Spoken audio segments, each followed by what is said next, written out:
Well, a very heated and contentious race here. Paul Penzone is now the new Maricopa County Sheriff, and it didn't take long for people to start celebrating Sheriff Joe Arpaio getting booted out of office. Yeah, right as those results started coming in, people started getting together outside the sheriff's office.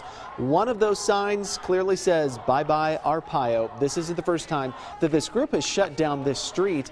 They've been here protesting before, but this time they got what they really wanted, a new sheriff.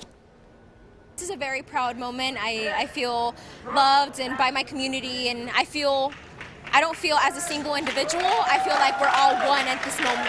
I think it'll take a big weight off people's back as far as fear. I think the community is going to feel much safer.